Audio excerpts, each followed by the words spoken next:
아멘. 자, 오늘 성금요일 예배입니다. 오늘은 이렇게 주일 예배 말고 우리가 주님의 교회가 특별하게 예배를 드렸던 적이 송구영신 예배 말고는 없었죠, 그죠? 완전히 이제 처음 우리가 주일 예배가 아닌 다른 예배로 드리는 예배는 처음입니다. 왜 그러면 성금요일 예배를 왜 드릴 것 같아요? 이렇게 따로 늦은 밤에 저녁에 왜 모여서 이 예배를 드리는 것 같아요? 왜 그럴 것 같아요? 고난주간이라, 그렇죠? 고난주간이고 특별히 오늘은 성금요일이 왜 성금요일이라고 하는지 아세요? 금요일. 왜 성금요일이라고? 그렇죠. 이 힌트를 이렇게 대놓고 주면 맞출 수 있죠. 자, 원래 안식일은 토요일이었어요, 그죠? 근데 우리는 하나님께 예배드리는 날을 무슨 요일에 드려요? 지켜요? 일요일에 지키잖아요, 그죠? 그 이유가 있어요. 그 이유가 뭐냐면 예수님께서 금요일에 돌아가셨고 며칠 만에 살아나셨어요? 3일 만에 부활하셨잖아요, 그죠? 그래서 우리는 부활하신 예수님의 그 날을 기념해서 일요일을 예배를 드리는 주일로 지키게 된 겁니다. 사실 기독교 신앙에서 부활 신앙을 빼놓고는 기독교를 설명할 수가 없어요. 왜?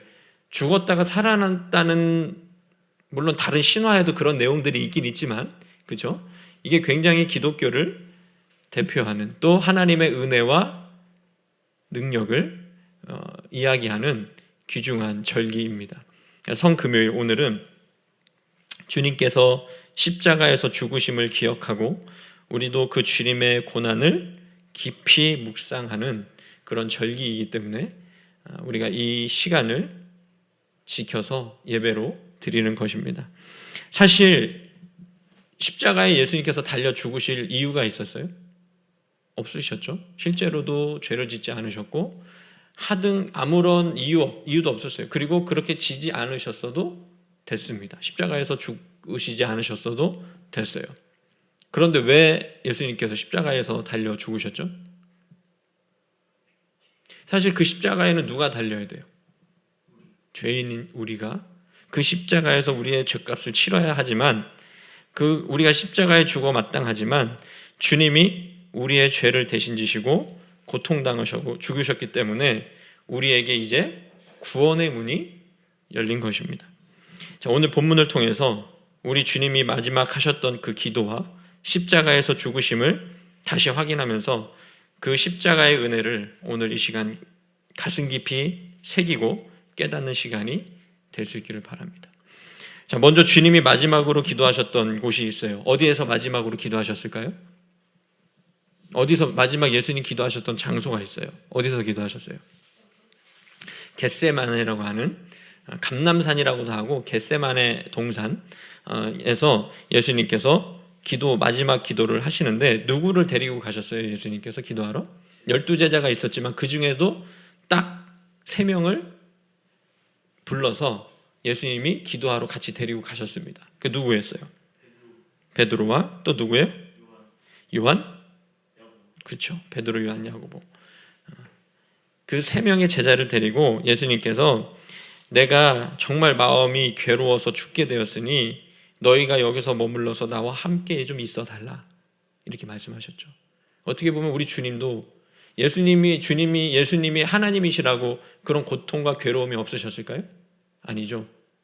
예수님이 성육신 하셔서 이 땅에 오셔서 인간의 몸을 입으셨을 때는 하늘의 그 모든 능력과 영광과 권세를 다 내려놓으시고 연약한 피조물의 몸을 입고 이 땅에 오셨기 때문에 우리 인간의 아픔과 고통과 슬픔과 죽음의 그 아픔, 고통까지 다 당하실 수밖에 없는 연약한 육체 안에 계셨습니다. 그렇기 때문에 아무리 하나님이셨지만 앞으로 장차 당할 그 십자가의 고통, 왜냐하면 그 십자가에서 죽는다는 게 얼마나 고통스러운지 우리는 상상할 수 없습니다. 사람을 물론 죽이면 참 나쁜 거지만 자비로운 죽음이 있어요. 죽일 때도 자비를 베푸는 사형이 있습니다. 그게 혹시 뭔지 아세요? 그죠? 한 번에 고통 없이 죽여주는 겁니다. 목을 벤다든지. 그죠? 그것도 되게 끔찍하고 잔인하잖아요. 그죠? 교수형에 처한다든지. 그러면 기껏해야 몇 분 고통당하지 않고 숨이 끊어지잖아요. 그죠? 그런데 십자가가 왜 지독하냐면 살아있는 사람을 나무에다가 양팔을 벌려서 어떻게 해요? 못질을 하죠. 다리도 어떻게 해요? 그 못질을 해서 십자가에다가 고정을 시킵니다. 그리고서 그 십자가를 높이 세우면 사람이 어떻게 될 것 같아요? 그 못 박힌 채로 십자가에 축 늘어지겠죠. 그죠? 자기 무게가 있으니까. 지구에는 중력이 있기 때문에 자기 몸무게만큼의 하중을 받고 고통을 당합니다. 그러면 어떻게 하느냐? 그 사람이 그 십자가에서 죽을 때까지 어떻게 하는 거예요? 놔두는 겁니다. 어떤 사람은 3일 동안도 살아있어요. 그렇게 십자가에 매달려서. 그러니까 얼마나 잔인하고 고통스러운 죽음이에요. 그리고 예수님이 십자가를 지시기 전에 이미 예수님이 어떤 일들을 당하셨어요? 어떤 일들을 당하셨어요? 채찍질을 당하시고, 머리에는 가시관을 쓰시고, 얼굴에 침뱉음을 당하시고, 뺨을 맞으시고, 온갖 수모와 고초를 겪으시고 그 십자가를 지셨습니다. 예수님께서 십자가를 지고 골고다 언덕으로 올라가실 때 너무 이미 많은 매질과 고통을 당하셨기 때문에 그 십자가를 짊어지고 그 골고다 언덕을 올라가셨을까요? 못 올라가셨어요. 계속 쓰러지시고 넘어지시니까 그걸 누가 대신 짊어지고 올라가죠? 청년, 그죠? 그 요셉이라고 하는 한 지나가는 사람을 붙들어다가 예수님 대신에 그 십자가를 지고 올라가게 합니다. 예수님께서 마지막 그 십자가에서 못 박히시면서 그 고통을 당하신 것이죠. 이 고통을 아셨기 때문에 예수님이 그 겟세마나에서 기도하실 때 얼마나 고통스러우셨을까요? 자, 매를 맞을 때는 또 아프잖아요. 그죠? 근데 매 맞을 걸 알고 기다릴 때 어때요? 마음이 엄청 괴롭죠. 고통스럽죠. 특히 아빠가 막 화가 났어. 조금 있으면 아빠의 사랑의 매가 나에게 다가올 것 같다. 그러면 우리 주원이 두려운 마음이 들어야 안 들어요? 도망가고 싶잖아요. 그죠? 어떻게 해서든 아빠를 설득하든지 아빠가 설득이 안 될 것 같으면 집 밖으로 뛰쳐나가서 도망가고 싶잖아요. 그죠? 그 고통을 당하기 싫은, 뻔히 내 눈앞에 있는 고통을 즐기면서 기다릴 수 있는 사람이 있을까요? 없을까요? 그거는 정상이 아니죠. 변태거나 정신이 이상해진 사람이죠. 그죠? 정말 이상한 사람이에요. 근데 보통은 다 그렇게 고통을 싫어하고 아파합니다. 그러니까 예수님께서 마지막 기도하셨던 그 내용이 뭐예요? 십자가의 고난을 앞에 두고 마음이 너무나도 괴로우셨기 때문에 땀방울이 어떻게 되도록 기도하셨다고 그랬어요? 땀을 워낙 비오듯 하고 너무 막 간절하게 고통스럽게 기도하시니까 그 땀방울이 어떻게 변하도록 기도하셨다고 그랬어요? 핏방울이 되도록 마음 다해서 기도하셨는데 어떤 기도를 하셨냐면 이렇게 기도하십니다. 내 아버지여, 만일 할만하시거든 이 잔을 내게서 지나가게 하옵소서. 이게 무슨 기도일까요? 하나님 제발 할만하시면 내가 이 십자가를 지지 않도록 해주십시오. 이 고통이 나에게 오지 않게 해주십시오. 지나가게 해주십시오. 그런데 예수님께서 기도가 여기에서 멈추셨을까요? 그 다음에 어떻게 기도하셨어요? 그렇죠. 그러나 나의 원대로 마옵시고 아버지의 원대로 하옵소서. 예수님은 자신의 원함을 먼저 하나님께 간절히 기도하셨지만 이내 그 뜻을 거두시고 하나님의 뜻이 이루어지게 해달라고 기도하셨습니다. 예수님 자신의 생명을 위해서라면 십자가의 고통을 당하지 않으셔야 했지만 온 인류를 구원하실 하나님의 계획과 뜻을 이루기 위해서라면 그 고통을 당하셔야만 했습니다. 그렇기 때문에 예수님도 처음에는 자기의 육체의 고난을 피하기를 기도하셨지만 자신의 원함이 아니라 유익이 아니라 하나님의 구원 계획과 온 인류를 향한 하나님의 그 구원을 이루기 위해서 하나님의 뜻을 받아들이는 모습을 볼 수가 있습니다. 자, 주님이 겟세마네 기도에서 이렇게 마지막 기도를 마치신 후에 누구의 배신을 당하시게 되죠? 누가 예수님을 배신했어요? 가룟 유다. 가룟 유다는 어떤 사람이었어요? 예수님의 제자 중에 한 사람이었죠. 그 가룟 유다가 예수님을 배신해서 유대인들에게 팔아넘겼습니다. 그것도 은 30에. 자, 예수님의 마음이 어떠셨을까요? 자신이 선택하셨고 사랑했던 그 제자에게 배반당하셨을 때 예수님의 마음이 얼마나 아팠을까요? 정말 내가 사랑하는 사람에게 배신당했을 때. 진현이는 이렇게 사랑하는 사람이 있었어? 가족 말고? 아직 없었어? 주영이는? 그러면 아직 없었으니까 내가 사랑하는 가족에게 만약에 배신당했다. 그 마음이 어떨 것 같아요? 엄마 아빠에게 배신당했다. 너의 형제들에게 배신당했다. 어떤 마음이 들 것 같아요? 좋아요? 주아는 만약에 아빠한테 배신당했다. 그럼 어떤 마음이 들 것 같아요?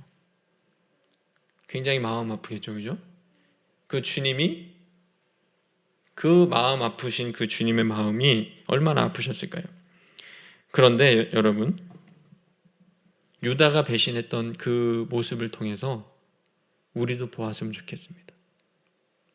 지금도 우리는 예수님의 그 크신 은혜를 입고 살아가고 있지만 끊임없이 예수님을 어떻게 하는 삶을 살아갈 때가 있어요? 그 은혜를 배신하는, 배반하는 삶을 살아갈 때가 얼마나 많이 있는지 모릅니다. 자, 배반당하신 주님의 그 마음, 또 유다에게 배신당했을 때 그 마음과 지금 이 시대를 살아가는 우리가 늘 주님의 뜻대로 순종해야 하지만 주님의 뜻에 순종하지 않고 때로는 못하고 주님을 배신하는 삶을 살아갈 때, 그 은혜를 배신할 때 주님의 마음이 얼마나 아프실지를 이 시간 좀 헤아려 알 수 있는 저 여러분들이 되었으면 좋겠습니다. 그리고 그렇게 유다의 배신으로, 우리들의 배신으로 유대인들과 로마 군인들에게 조롱을 당하고 고통당하시고 결국에 십자가에서 달려 죽으셨습니다. 주님이 마지막 숨을 거두셨을 때 하셨던 말씀이 뭔지 아시나요? 오늘 말씀 본문에 나옵니다. 46절. 뭐라고 말씀하셨어요? 엘리 엘리 라마 사박다니. 이 뜻은 뭐예요? 나의 하나님, 나의 하나님, 어찌하여 나를 버리셨나이까? 하나님은 우리를 구원하시기 위해서 십자가에서 누구를 버리셨어요? 자기 아들인 예수님, 예수 그리스도를 버리셨습니다. 이 주님의 하나님의 크신 사랑과 우리 예수님의 사랑, 십자가에서 그 모든 사랑을 우리에게 보여주신 것이죠. 그리고 주님이 십자가에 달려서 유대인들과 로마 군인들의 조롱과 잔인한 고문을 받으시면서도 그들을 대적하지 않고 그들을 어떻게 하셨어요? 그들을 어떻게 하셨어요? 그들을 향해서 막 저주의 말을 퍼부으셨어요. 막 사람이 궁지에 몰리고 내가 큰 고통을 당하면 어떻게 변할 것 같아요?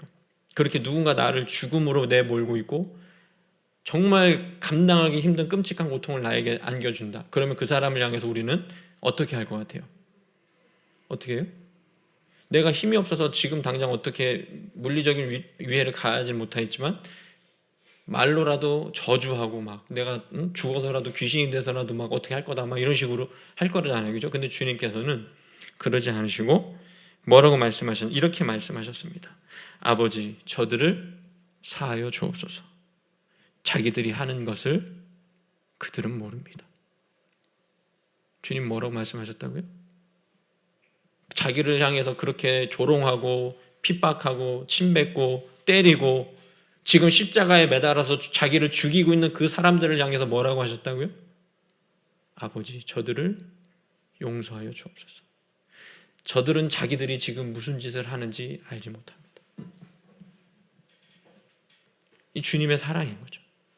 자식을 향해서 저주하고 때리고 그렇게 고통스럽게 죽음으로 내모는 사람들까지도 주님은 어떻게 하신 거예요?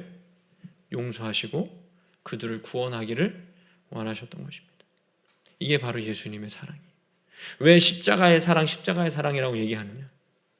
자신은 그렇게 고통 속에 십자가에서 죽어가면서도 자기를 그렇게 고통당하게 했던 그 많은 사람들을 향해서 저주하거나 십자가에 내려와서 그들을 심판하신 것이 아니라 그럴 능력이 있었음에도 불구하고 그 모든 죽음을 받아들이시고 그들을 용서하신 그 사랑, 우리가 주님이라고 부르는 예수님이 바로 우리의 구원자이신 예수 그리스도이십니다. 자, 그런데 우리는 그 주님의 사랑, 그 주님의 십자가의 고난을 살아가면서 얼마나 생각하는지 한번 돌아봤으면 좋겠어요. 목사님에게도 정말 첫사랑의 그 짜릿했던 감격이 있습니다. 그냥 예수님이라고 하는 단어만 막 머릿속에 떠올라도 그 십자가의 은혜와 사랑이 너무나도 크고 감격스러워서 그냥 막 눈물이 날 때가 있었어요. 굳이 막 감성팔이하고 막 영상, 그럴듯한 영상, 물론 그거를 비판하는 건 아니에요. 그런 영상을 보고 막 감정을 쥐어 짜내야지만 눈물이 나왔던 게 아니라 그냥 주님 이렇게만 불러도, 하나님 이렇게만 불러도 그 은혜와 사랑이 너무 감격스럽고 너무 좋아서 내 마음이 어쩔 줄 몰랐던 그 눈물, 감사와 기쁨의 눈물이 정말 끊이지 않았던 그 시절이 있었습니다. 그런데 지금은 너무나도 메마르고 강팍한 마음 속에 아무리 주님의 은혜와 사랑을 묵상해도 내 마음이 누군가를 또 미워하고 주님의 그 은혜를 배반하는 일들이 내 이 마음 속에서, 이 더러운 마음 속에서 얼마나 일어나는지 말로 다 할 수 없습니다. 또 내 말로 다른 사람들을 얼마나 상처를 주는지, 또 내 마음 속으로 얼마나 많은 나쁜 일들을 상상으로 죄를 짓는지 이루다 헤아릴 수 없는, 아까도 말했죠. 유다만 예수님을 배신한 게 아니라 그 은혜를 받았음에도 불구하고 주님의 그 은혜와 사랑을 지금 내 마음속에서 내 입의 말로, 내 행동으로 지금도 우리 주님을 배신하는 그런 모습으로 우리는 살아가고 있지 않은지 한번 돌아보면 좋겠습니다. 자, 이 성금요일 이 밤에 우리 주님의 음성을 들었으면 좋겠습니다. 내가 너희를 사랑한다. 주님이 우리를 사랑하셔서 자기의 생명까지 아끼지 않으시고 십자가에 내어주셨습니다. 이게 기독교의 복음의 핵심이고 우리를 구원하신 하나님의 은혜입니다. 우리는 이것을 기억하셔야 돼요. 주님이 십자가에서 그렇게 마지막 땀 한 방울, 피 한 방울까지, 물 한 방울, 피 한 방울까지 다 쏟으시고 죽으시면서 뭐라고 말씀하셨을까요? 마지막에는 뭐라고 말씀하셨죠? 그거는 이제 했던 거고, 가상칠언이라고 해서 십자가에서 하셨던 7마디의 말씀이 있어요. 그 중에 가장 마지막 하셨던 말씀은 다 이루었다 하고 숨을 거두십니다. 그러니까 성전의 휘장이 어떻게 돼요? 반으로 갈라지고 쪼개지죠. 그죠? 이제는 하나님의 은혜가 제사 시대가 종료가 된 거예요. 그죠? 피 흘림의 그 짐승의 피를 대신 흘리는 제사가 종료가 되고 어떤 시대가 열린 거예요? 주님을, 예수 그리스도의 이름을 힘입어 우리가 담대히 누구 앞에 나아갈 수 있는 거예요? 하나님 앞으로, 보좌 앞으로 나아갈 수 있는 그 길이 열린 것이죠. 그게 바로 예수님이 돌아가셨을 때, 십자가에서 죽으셨을 때, 다 이루었다라고 말씀하셨을 때 성소의 휘장이 찢어지면서 그 많은 기적들이 나타났던 그 이유가, 이제는 짐승의 피를 대신 흘리는 그 피 흘림의 제사는 다 종료가 되고 예수님의 이름을 힘입어 하나님께 나아가는 예배의 시대가 열리게 된 것이죠. 그래서 우리는 안식일을 지키는 게 아니라 예수님이 부활하신 그 날을 기념해서 주일로 지키면서 하나님께 예배를 드리는 겁니다. 오늘 이 밤에 이날 예수님께서 돌아가셨어요. 그 주님의 십자가의 고통과 고난, 그거에 넘어서, 그 고통과 고난을 넘어선 예수님의 그 은혜와 사랑을 기억하면서 이 시간 남은 오늘 이 하루, 또 내일의 토요일의 삶과 부활주일 주님을 기쁨으로 맞이할 수 있는 그 모든 기다림의 시간을 가장 경건하고 아름다운 시간으로 드릴 수 있기를 바랍니다. 이 시간만큼은 우리 주님을 배신하지 않았으면 좋겠어요. 내 마음의 생각을 더 정갈하게 하시고, 말의 입술의 말을 더 정갈하게 하시고, 주님이 십자가에 달려 죽으셨던 그 은혜를 생각하면서 우리의 삶을, 우리의 생각을 온전히 주님께로 드릴 수 있는 저 여러분들이 될 수 있기를 간절히 소망합니다. 기도하겠습니다.